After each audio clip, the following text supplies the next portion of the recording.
All right, so this is a suggestion via a donation. The name of the video is he knocked down a wall in his house and found an entire hidden city. All right, let's check it out.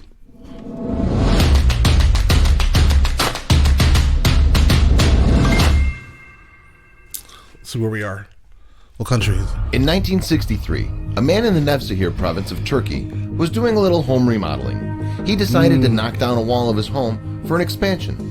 He discovered a hidden room behind the wall, with a slender hallway carved out of the stone below his home. And it was pretty easy, probably, to find something like this. Well, maybe not find something like this, but for something like this to actually exist, because underneath the ground in this region is basically a volcanic rock.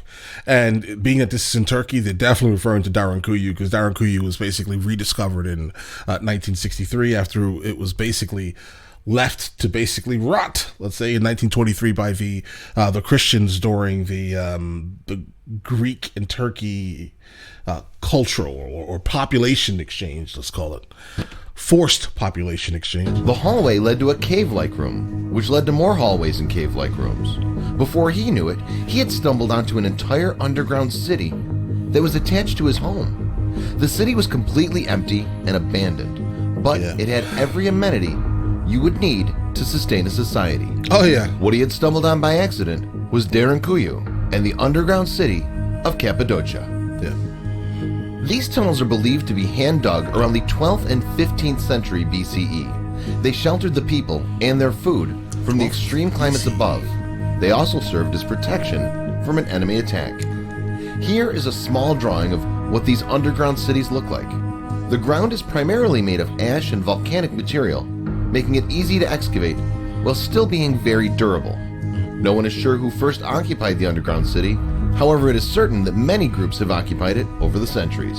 Yeah, guys, most recently the Christians, even if we go back about 1,000 years, we can definitely start talking about like the Byzantine Empire era, at least, and the Mongolian incursion of Timor. With up to 11 floors at points accessible to the public, the city reaches depths of over 280 feet below the surface. There have been 11 floors that were excavated and deemed safe for tourism. However, it is speculated that there are over 18 floors below that have yet to be discovered. Yeah.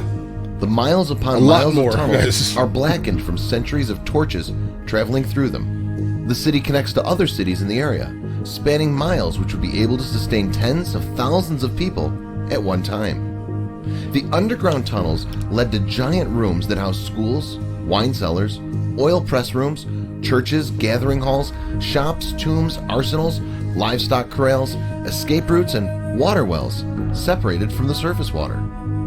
There are over 100 entrances to the underground cities, but each and every one of them are hidden behind bushes or walls.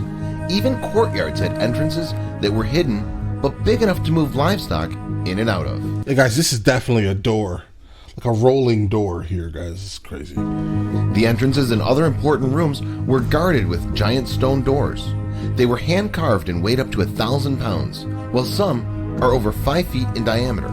Yeah, but guys, how did they move those 1,000-pound doors? Underground river systems were used as drinking sources in order to avoid being poisoned by surface water susceptible to enemies above ground. How amazing is this place? I'm astounded that it was completely built by hand.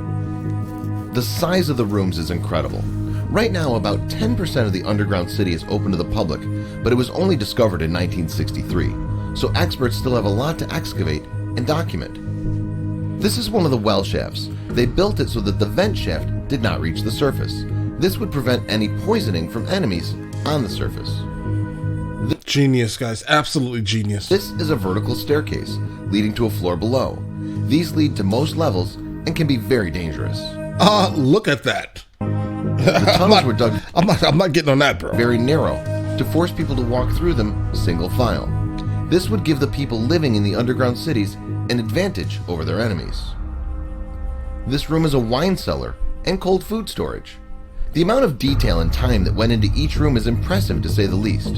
To think that this may still be sitting undiscovered if it weren't for one man who decided to remodel his home. He knocked down one wall and opened a door to another society completely hidden underground. A society hidden for thousands of years, only to be revealed in 1963.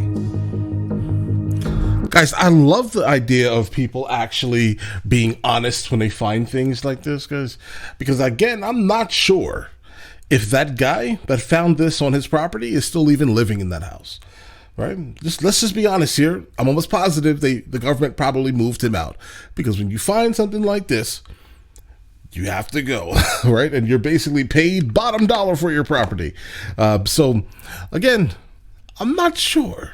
I'm glad he did it, for the sake of humanity, right? But I would like to know the person, and if him or his family, well, probably most likely his family, still live on this land. I doubt it, right? But all right, listen, you guys all have an absolutely amazing day and enjoy your day thoroughly.